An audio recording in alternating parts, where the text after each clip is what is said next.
Recoucou et bonsoir, bonsoir à tout le monde. Donc, nous sommes toujours le jeudi 4 février 2021. J'ai pu constater que ce que je vous avais lu ce matin, ça a plu à très peu de personnes, mais je vais continuer quand même. Voilà.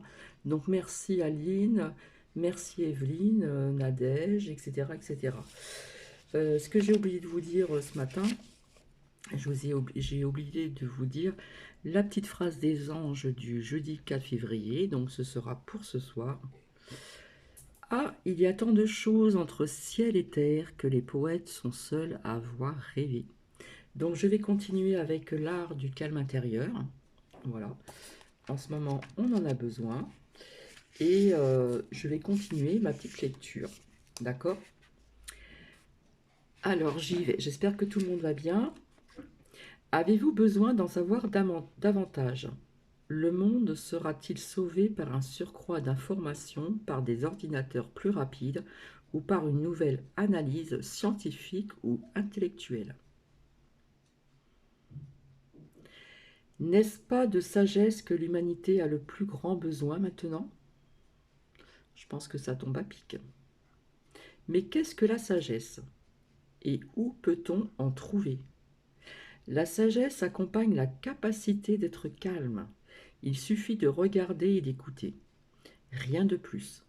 Le calme, le regard et l'écoute activent en vous l'intelligence non conceptuelle. Laissez la quiétude diriger vos paroles et vos gestes.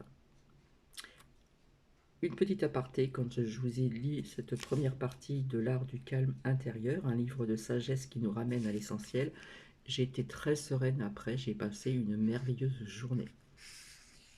Donc ça, je voulais vraiment vous le dire. Alors, la suite de ce petit livre, la prochaine étape de l'évolution humaine consistera à transcender la pensée. Donc, chapitre 2, au-delà du mental. La condition humaine, c'est d'être immergé dans la pensée. La plupart des personnes restent toute leur vie prisonniers des limites de leur pensée. Ils ne dépassent jamais un sentiment de soi personnalisé, construit par le mental et conditionné par le passé. Tout comme en chaque être humain, votre conscience comporte une dimension beaucoup plus profonde que la pensée. C'est votre essence même. On peut l'appeler présence, attention, conscience inconditionnée. Dans les enseignements anciens, c'est le Christ intérieur, votre nature de Bouddha. Découvrir cette dimension vous libère, ainsi que le monde, de la souffrance que vous infligez, de même qu'envers autrui, lorsque le petit moi définit tout votre bagage et mène votre vie. L'amour, la joie, l'expansion créatrice et la paix intérieure durable ne peuvent pénétrer dans notre vie qu'à travers cette dimension inconditionnée de la conscience. Si vous reconnaissez même par instant que les pensées traversant votre esprit ne sont que les pensées, que des pensées, si vous observez vos schémas réactionnels à mesure qu'ils se produisent, alors cette dimension émerge déjà en vous. C'est la conscience dans laquelle surviennent les pensées et les émotions. C'est l'espace intérieur, intemporel, où se déploie le contenu de votre vie. Le flux de la pensée a une force énorme qui peut aisément vous emporter. Chaque pensée se donne tellement d'importance. Elle veut attirer toute votre attention. Voici une nouvelle pratique spirituelle à votre intention. Ne prenez pas vos pensées trop au sérieux. Comme il est facile de se prendre au piège de ses propres prisons conceptuelles, le mental humain, dans son désir de connaître, de comprendre et de contrôler, prend ses opinions et points de vue pour la vérité. Il dit « c'est ainsi que cela fonctionne ».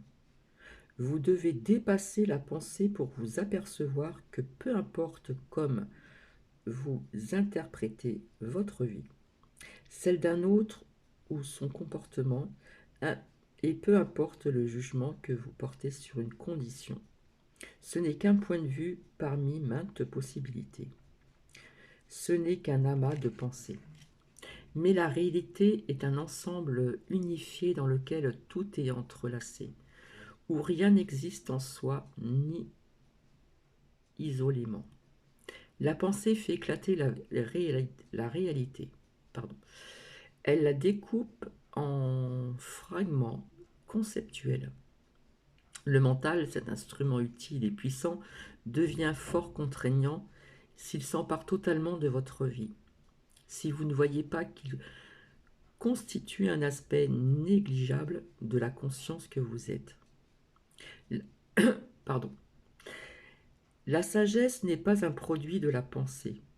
La profonde certitude qu'est la sagesse naît d'un simple geste, celui d'accorder toute votre attention à un être. L'attention, c'est l'intelligence primordiale, la conscience même. Elle dissout les barrières de la pensée conceptuelle et s'accompagne de la renaissance que rien n'existe en soi, ni séparément. Elles font le sujet et l'objet de la perception en un champ de conscience unifié. Elle guérit la séparation. Chaque fois que vous êtes plongé dans la pensée compulsive, vous évitez ce qui est.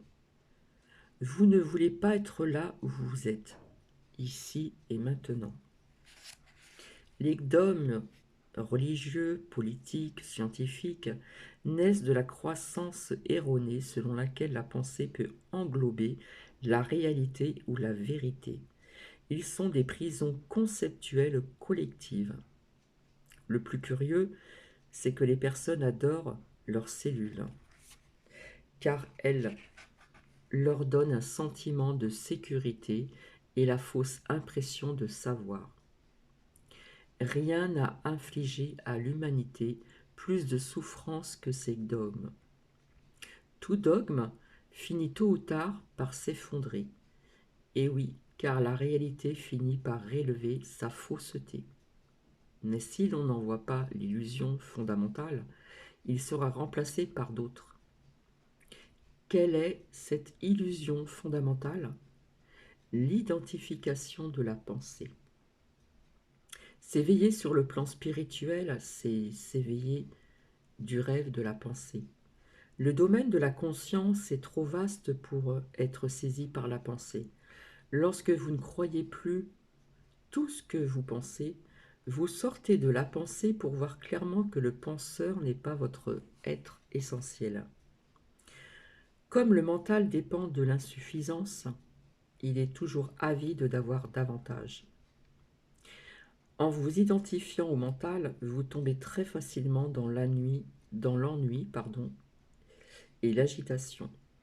L'ennui signifie que le mental a faim de stimulation intellectuelle et que son appétit n'est pas satisfait.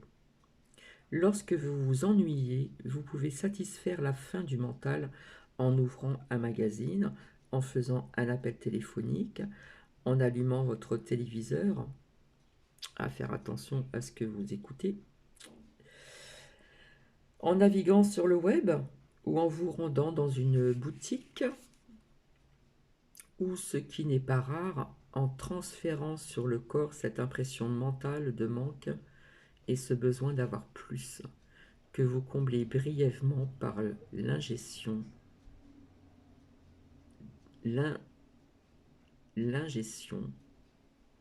d'aliments. Vous pouvez rester dans l'ennui et l'impatience tout en observant ce sentiment d'ennui et d'impatience. Lorsque vous portez votre conscience sur ce sentiment, il s'entoure soudainement d'espace et de calme, pour ainsi dire. D'abord un peu, puis à mesure que grandit ce sentiment d'espace intérieur, l'ennui diminue en importance et en intensité. Ainsi, même l'ennui peut vous enseigner qui vous êtes et qui vous n'êtes pas. Vous découvrirez que cette personne qui s'ennuie n'est pas votre nature essentielle. L'ennui n'est qu'un mouvement d'énergie conditionné qui vous habite. Vous n'êtes pas non plus cette personne en colère, triste ou craintive. L'ennui, la colère, la tristesse ou la peur ne sont pas à vous. Ils n'ont rien de personnel, ce sont des états d'esprit. Ils vont, ils viennent. Rien de ce qui va et vient n'est vous. Je m'ennuie? Qui c'est cela? Je suis en colère? Je suis triste? J'ai peur? Qui c'est cela? Vous êtes le fait de connaître et non l'état connu. Tout préjugé implique l'identification au mental. Il signifie que vous ne voyez plus l'autre être humain, mais seulement l'idée que vous en avez. Pardon. Ramener à un concept la vitalité d'un autre humain constitue déjà une forme de violence. Si elle n'est pas enracinée dans la conscience, la pensée devient égoïste et dysfonctionnelle. L'ingéniosité dépourvue de sagesse est extrêmement dangereuse et destructrice. C'est l'état actuel de la majeure partie de l'humanité. L'amplification de la pensée par la science et la technologie, ni bonne ni mauvaise en soi. Elle est aussi devenue destructrice, car souvent la pensée initiale n'est pas enracinée dans la conscience. La prochaine étape de l'évolution humaine consiste à transcender la pensée. C'est notre tâche urgente. Cela ne veut pas dire cesser de penser, mais tout simplement de ne pas être identifié à la pensée, ni possédé par elle. Sentez l'énergie de votre corps intérieur. Le bruit du mental ralentit alors ou cesse immédiatement. Sentez-la dans vos mains, vos pieds, votre abdomen, votre poitrine. Sentez la vie que vous êtes, la vie qui anime ce corps. Ce corps devient alors une ouverture, en quelque sorte. Il donne accès à un sentiment plus profond de vitalité sous les émotions fluctuantes et l'activité mentale. Il y a en vous une vitalité que vous pouvez sentir de tout votre être, et non uniquement dans la tête. Chaque cellule vit dans cette présence qui vous dispense de penser. Cet état n'exclut pas la pensée si elle est nécessaire à des fins pratiques. Le mental fonctionne encore, et d'une façon magnifique, quand l'intelligence supérieure que vous êtes l'utilise et s'exprime par lui. Vous ne l'avez peut-être pas remarqué, mais de brèves périodes de conscience sans pensée se produisent déjà d'une manière naturelle et spontanée dans votre vie. En vous livrant à une activité manuelle, en traversant une pièce, en attendant au comptoir de la ligne aérienne, vous pouvez être si complètement présent que les parasites mentaux habituels se calment pour laisser place à une présence consciente. Vous pouvez aussi regarder le ciel ou écouter quelqu'un sans faire de commentaires mental intérieur. Vos perceptions deviennent claires comme du cristal, limpides et dépourvues de pensée. Pour le mental, cela ne compte pas, car il y a d'autres chats fouettés. De plus, comme ce ne sont pas des moments mémorables, vous ne les avez pas remarqués. En réalité, c'est ce qui vous arrive de plus important. C'est le début du passage de la pensée à la présence consciente. Acclimatez-vous avec aisance à l'état de non-savoir. Il vous permet de dépasser le mental, qui essaie toujours de conclure et d'interpréter, craignant de ne pas savoir. Ainsi, lorsque vous êtes à l'aise, dans le non-savoir, vous dépassez déjà le mental. De cet état surgit alors une certitude plus profonde, non conceptuelle. La création artistique, le sport, la danse, l'enseignement, l'aide aux personnes, la maîtrise de n'importe quel champ d'activité implique que le mental n'est plus engagé, ou du moins qu'il occupe une place secondaire. Il devient une force et une intelligence plus grandes que vous, et pourtant essentiellement unis à vous. Il n'y a plus de processus décisionnel. La bonne action s'exerce spontanément quand vous en soyez l'acteur. La maîtrise de la vie est le contraire du contrôle. Vous vous alignez sur la conscience supérieure qui agit, parle, effectue le travail. Un instant de danger peut susciter une cessation temporaire du flux de la pensée et ainsi vous donner un aperçu de ce que veulent dire la présence, l'éveil ou la conscience. La vérité dépasse largement ce que le mental peut comprendre. Nulle pensée n'englobe la vérité. Au mieux, elle peut l'indiquer. Par exemple, celle-ci. Toutes choses sont intrinsèquement une. C'est là une indication, non une explication. Comprendre ces paroles, c'est sentir au fond de vous la vérité qu'elle indique. Donc voilà, je vais m'arrêter ici. Après, nous passerons au chapitre 3, le soi égoïque. Donc c'est très court, je vais vous laisser, je vous retrouverai peut-être demain matin pour cette suite. Voilà. Ce qui est intéressant aussi, c'est la contemplation de la nature peut vous libérer de ce moi, le grand fauteur de troubles. Nous avons aussi l'acceptation et le lâcher-prise en chapitre 6. Ça peut être très intéressant. L'acceptation et le lâcher-prise. Et puis en chapitre 5, votre nature véritable. Donc ça peut être intéressant aussi. Et surtout le chapitre 4, le présent. D'accord? Donc je reviendrai ultérieurement, alors je ne sais pas si je reviendrai plus tard ce soir pour le chapitre 3, le soi égotique, pour peut-être demain vous faire cette continuation de lecture, le chapitre 4, le présent. D'accord? Le présent, c'est important aussi de vivre au présent. Voilà, c'est très court. Donc je sais très bien que ça n'intéresse pas grand monde, du moins une petite partie, mais c'est pas grave, je continue cette lecture, voilà. Et si ça peut aider certaines personnes, voilà, en ce qui concerne l'art du calme intérieur, un livre de sagesse qui nous ramène à l'essentiel. Et c'est vrai que quand je vous ai lu cette première partie ce matin, j'étais très sereine et je suis partie travailler très sereinement. Voilà, j'étais calme, j'étais bien. En plus, il ne pleuvait pas, il n'y avait pas de vent, ça y fait aussi.